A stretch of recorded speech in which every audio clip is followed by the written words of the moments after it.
Então fiz a apresentação, os slides estão em francês e eu vou fazer a apresentação em português. Dentro do Itapá, a gente tem essa experiência também no Hospital da França, que é um pouco diferente do que foi apresentado agora, eu acho também, inclusive, pela questão da demanda. A demanda que chegou para a gente, quando a gente começou a falar com os médicos, os gestores, né, do serviço em que a gente está, foi uma demanda que não queria se falar da Covid. Muito pelo contrário, a gente quer falar de outra coisa. Foi em julho de 2020 e a alta gestão já começava a falar do depois. Eles tinham um projeto que se chamava Après, depois da crise Covid, então para eles já era uma coisa que tinha passado. Em julho, vamos sair dessa onda e vamos falar de outra coisa. Então a gente está nesse serviço de terapia intensiva no Hospital Pitié-Salpêtrière, em Paris, e faz parte de um departamento médico universitário, e a demanda chega para a gente através de uma chefe de projeto de qualidade de vida no trabalho. Esses projetos fazem parte das políticas de prevenção dentro das empresas, mas também dentro dos hospitais franceses. E dentro do projeto de qualidade de vida no trabalho existem o que eles chamam de espaços de discussão sobre o trabalho, que é algo que está sendo bem institucionalizado lá na França desde uns 10 anos mais ou menos, inclusive sendo encorajado pelas políticas públicas de prevenção, que são espaços dialógicos, né, para poder discutir de questões do trabalho. Então a demanda já chega para a gente assim, a gente quer fazer um espaço de discussão sobre o trabalho e a gente tentou encaixar nesses espaços a questão da metodologia do laboratório de mudanças. Essa era a demanda da alta gestão, né, desse chefe do projeto de qualidade de vida no trabalho. A gente se interessava, a gente chama geralmente de comanda. Alguém pede para a gente fazer alguma coisa, mas o que interessa para a gente realmente é a demanda dos profissionais com quem a gente vai trabalhar. E qual era a demanda deles, né? O chefe do setor, que é um médico, e as duas enfermeiras-chefes diziam: a gente quer fidelizar o pessoal médico, porque tem muita rotatividade, muito turnover, mas é típico da anestesia e reanimação, é típico dos horários alternados em 12 horas, é típico da região de Paris, porque se começa lá, mas depois se vai para o interior, onde se ganha, o custo de vida é menor, etc, etc. Então tem essa questão de fidelizar o pessoal e tem a questão também de melhorar a comunicação entre os profissionais, médico e enfermeiro, questões clássicas dentro do setor para quem quer se hospital. Então a demanda chega nesse tipo, a gente já tentou de tudo, já fizemos grupos de trabalho, já tentamos dialogar entre a equipe, mas na hora que a gente pergunta onde está o problema, as pessoas não sabem se expressar bem sobre o problema. A gente falou, então a gente tem uma metodologia que pode ajudar vocês, se vocês concordarem a gente começa com ela. E essa metodologia era o LM, né, o Laboratório de Mudança, já na hibridização com a ergonomia, eu considero, porque a gente chega nessa fase de análise estratégica da demanda com a ergonomia, né, todos os princípios que a gente tem, e a construção social da demanda. Então a gente pede para constituir um comitê de pilotagem, isso a gente começou em novembro, vocês viram, a primeira entrevista foi em julho. Depois fizemos entrevistas em outubro com o pessoal médico e o primeiro comitê de pilotagem foi em novembro de 2020. Então a gente faz esse comitê com eles para explicar o que a gente quer. E nesse comitê tem o RH, as diretoras do departamento, né, duas enfermeiras-chefes do departamento, a chefe de projeto de qualidade de vida no trabalho e os gestores do serviço no qual a gente se encontrava. Depois dessa fase, a gente começa a fase que a gente considera em ergonomia, análise estratégica da demanda, que é a fase etnográfica do LM no corpo, né, que é análise de documentos, de entrevistas, observações do trabalho. E nessa fase a gente fez 22 entrevistas no serviço que contém 70 profissionais, mais ou menos. Depois a gente passa por uma validação do comitê de pilotagem e, em paralelo, a gente criou um grupo de acompanhamento. Esse grupo de acompanhamento era composto pela chefe de projeto que solicitou o estudo, pelos gestores do serviço e pelos pesquisadores. E a gente tinha reuniões frequentes para ir ajustando o que é que ia ser discutido, como é que a gente levaria a intervenção.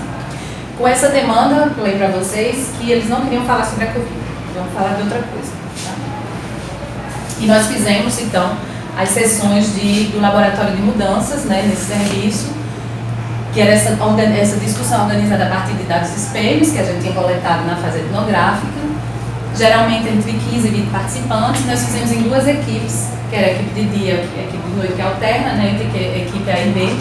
Fizemos 6 sessões, 7, uma de acompanhamento, de 2 horas cada, seguindo o ciclo de aprendizagem sistêmico, né, que vocês já viram, e para quem conhece, eu vou voltar também depois.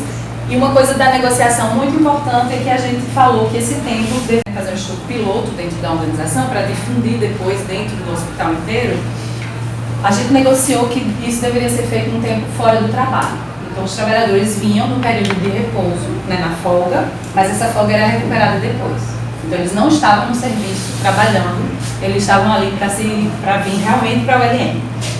E a gente fez outra negociação também, precisava da presença de pelo menos um médico nas sessões, porque o que se conhece é que os médicos são sempre muito ocupados e nunca participam desse tipo de coisa, e viam sempre as enfermeiras, as técnicas de enfermagem.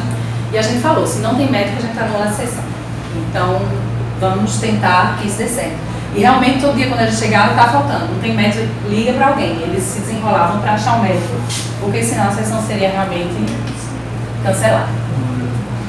Nós tivemos alguns princípios que vocês conhecem, né? Então vou passar rápido, né?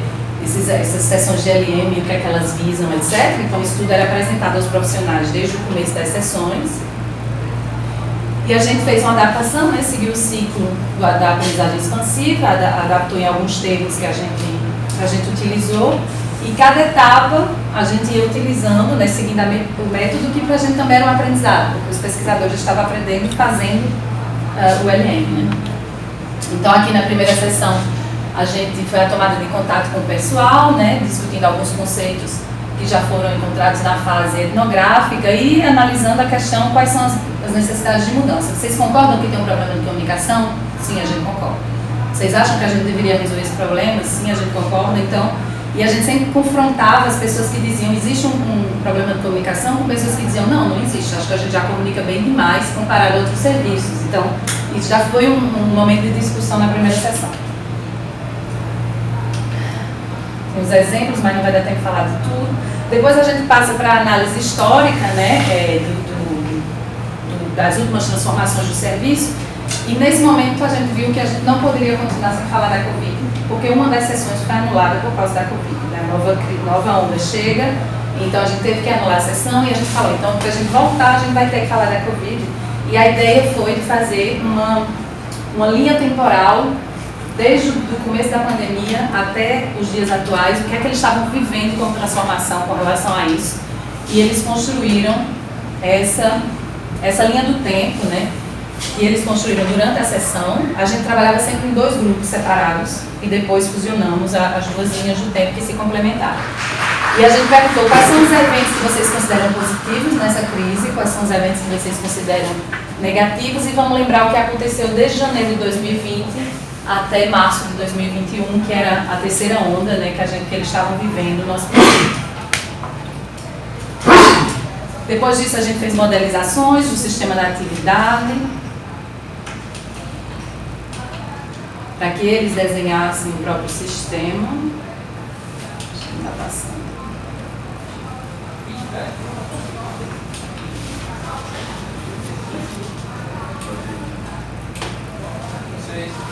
E fazendo as modelizações do sistema da atividade, a gente sentiu a necessidade. Não sei mais onde eu estou.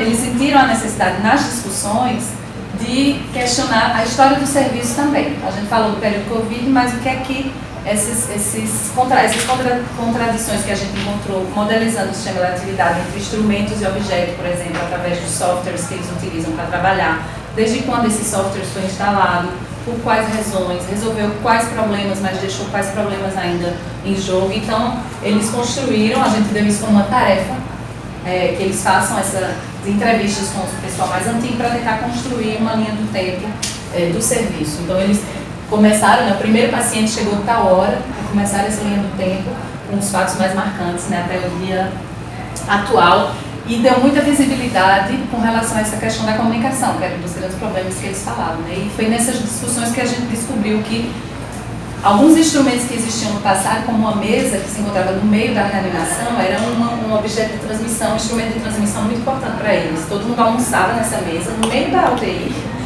essa mesa existia, e eles serviam eles almoçavam lá e ao mesmo tempo, quando o alarme tocava, o médico podia dizer a uma enfermeira, não vá, não precisa, é coisa simples. E eles consideravam essa mesa um ambiente de aprendizado também. Só que esse instrumento aí apresentou uma contradição que servia para os trabalhadores, mas trazia um estresse pós-traumático para os pacientes. Então veio uma nova regra que diz bem-estar na reanimação, essa mesa vai ter que desaparecer. e esse espaço de aprendizado e de transmissão coletiva desapareceu também, né? Então foi alguma coisa que surgiu a partir dessa linha do tempo. Se a gente não tivesse falado nessa linha do tempo, talvez não se falaria sobre essa questão desse instrumento que era tão importante e que desapareceu. Então, a gente começou a analisar com eles, mas a gente ainda está na análise de dados, né? Quais eram as contradições que a gente pôde identificar dentro da modelização do sistema, um polo dos sujeitos, né? Do pessoal do serviço, que é fragmentado, a gente vê um coletivo organizado mais entre enfermeiros e técnicos de enfermagem, que a gente acha que constitui um coletivo, que compartilha de saberes, que se conhece muito bem, mas um pessoal médico muito individualizado. Então, se refere-se a indivíduos médicos e se refere aos enfermeiros, né? Então, assim, a questão desse polo coletivo fragmentado, a questão também dos instrumentos que não respondem completamente ao objeto da atividade, etc. Falta 5 minutos, eu não vou poder entrar em detalhe, mas só para dizer a dinâmica que a gente construiu com eles. A partir do que foi modelizado no sistema da atividade, a gente fez uma matriz das mudanças, né? Então, as contradições que a gente identifica, vamos ver se elas persistem, se elas não persistem, desde quando, o que é que vocês já colocaram em fase para tentar resolver que não conseguiram, e através disso vamos dizer, tá, sempre pensando nas contradições que a gente viu, quais são as necessidades de mudança, sobre o que a gente pode agir. Então, quais os esforços que vocês querem fazer, se concentrar para poder transformar as situações atuais. E aí, nessa discussão, eles disseram, tá, a gente acha que precisa pensar uma melhor organização da coordenação e reforçar os coletivos de trabalho e fluidificar mais, né, a fluidez do trabalho coletivo. Então, para isso, a gente tem que pensar em instrumentos, a gente tem que pensar em regras e a gente tem que pensar, talvez, uma transformação do objeto para que ele seja mais coletivo. E aí a gente construiu com eles, né? Como é que a gente organiza a coordenação entre equipes. Então a gente acha que tem que formar algumas práticas, porque, por exemplo, quando muda de equipe, tem uma equipe de enfermagem que faz curativo de tal maneira que troca só em 3 dias, a gente sabe que tem que trocar em 1 dia, e aí quando a outra equipe chega, tem que fazer esse trabalho. Então como é que a gente tenta discutir desse tipo de prática? Vocês veem que são coisas muito concretas, aqui eles chegaram e pensaram a fazer, então tá, então alguém vai se responsabilizar para fazer um tutorial de como a gente considera que existe um curativo de qualidade. O que é um curativo de qualidade? O que é que eu preciso para fazer um curativo de qualidade? Teve outras questões de perenização de mini visitas médicas que se fazia com os enfermeiros, que só se faziam às vezes, mas eles consideravam que era muito importante. Então, como é que a gente faz para manter, por exemplo? E teve coisas muito práticas que duram até hoje, que a gente no começo achava que eram pequenas transformações, mas que duraram, então está persistindo até hoje. É que eles criaram uma Dream Letter, que eles chamam, Dream é o nome do departamento, e é como uma gazeta de informações do que acontece no serviço. E aí se criou uma equipe editorial dentro dos grupos, e a gente fez isso de maneira transversa, né, do grupo A e do grupo B, e essa equipe editorial, eles estão na 5ª edição já da Gazeta, faz com que eles discutam entre eles, porque eles vão atrás de novidades, e aí o que é que aconteceu? Tal enfermeiro vai fazer um estágio em tal lugar, então vem contar na Gazeta o que aconteceu. Tal pessoa vai embora, vai se aposentar, o que é que a gente quer que a pessoa conte desse processo de aposentadoria, o que é que ela aprendeu no serviço, etc. Então tudo pode virar objeto dessa Gazeta e ela está lá publicada materialmente, né, tanto enviada por e-mail quanto publicada materialmente no serviço e posta à disposição de todo mundo. E isso se tornou um objeto de comunicação muito importante entre eles. Então aí a gente chega na questão da demanda inicial, né? Então eles consideram que hoje a equipe comunica muito mais, tanto através da Gazeta, porque também vai dialogar a partir desse objeto, né, desse novo instrumento de comunicação que eles criaram dentro da atividade. E o que persiste mais hoje é isso. Então isso é o plano de ação que a gente criou com eles, né, dando algumas etapas, quem faz o quê, em qual período, etc. Mas vocês veem que não é uma resposta para uma solução, a gente passou por todo um ciclo, 6 sessões para chegar nessa 7ª sessão e dizer o que é que a gente quer fazer. E o que é mais interessante, eu acho, dessa pesquisa, e eu acho que a gente tem que explorar muito ainda, é a questão da agência transformadora, não somente dos participantes, médicos, enfermeiros e técnicos, mas também dos gestores que conduziram, que começaram como participantes no LM com a gente e que agora são os que conduzem os LMs dentro do serviço. Né? Então teve uma transição, uma transferência dessa abordagem para eles, que aconteceu fazendo mesmo, né? Eles participaram, depois tinha sessões de debriefing, como a gente chama, discutia com eles o que é que eles acharam e tal, e eles muito apreensivos, sempre com medo, a gente não vai conseguir fazer sozinho, é muito difícil, porque com vocês está bom, mas quando vocês saírem vai dar errado. E a gente preparou tudo com eles, primeira sessão, a gente fez uma parte da sessão, eles fizeram a segunda parte, debriefing depois, e aí acho que aqui vocês deveriam deixar mais as pessoas falarem, por exemplo, a gente dava alguns toques, né? Aqui tal pessoa que estava muito, vocês devem solicitar mais, aqui você cortou uma pessoa no momento importante, então deixar a expressão vir mais facilmente. A gente dava assim algumas dicas de como manter a discussão mais coletiva. E hoje eles estão animando desde dezembro do ano passado, né? Já estão em 4 sessões por equipe e vão continuar. E decidiram que a primeira sessão não ia ser um copiar e colar do que a gente tinha feito com eles. Eles disseram que a gente vai começar criando as nossas próprias regras. Então vamos construir como é que a gente quer trabalhar junto e começaram a criar uma, eu não sei como é que chama isso no Brasil, uma charte, mas é umas regras construídas entre eles, que eles assinam no fim de estágio, concordam com isso. E para isso existem as regras de voluntário, vem quem quer, mas quem não quiser vir também deve contribuir com a melhoração, com as melhorias que vão ser discutidas nesse espaço. A palavra de um vale a palavra do outro. Isso foi uma coisa que a gente disse numa sessão, na primeira sessão. A palavra de um vale a palavra do outro no sentido de hierarquia horizontal. O médico fala, o técnico de enfermagem fala, aquela palavra vale a mesma coisa com relação ao trabalho e o que é discutido. E essa frase eles pegaram assim e colocaram nessas regras do jogo. A palavra de um vale a palavra do outro. Foi uma coisa que marcou eles. E depois os participantes pediram também para que os gestores viessem sem a roupa de trabalho. Eles lá usam uma roupa azul, que é típica da UTI, e os outros estavam vindo no período de repouso, então eles estavam vindo em civil. E os gestores continuavam com a roupa do hospital porque eles estavam trabalhando nesse dia. E aí os participantes pediram, se uma palavra de um vale a palavra do outro, então a gente pede que vocês se troquem para virem para a reunião. E aí eles foram se trocar, eles realmente se trocaram e estão agora participando em civil dentro das reuniões. Então tem umas coisas assim muito interessantes que acho que a gente tem que explorar e que ainda está bem no início das análises, mas tem muita coisa interessante acontecendo e eles continuam. Acho que é isso. Falta 1 minuto, 2, acabou já acabou, e eu estava empolgada.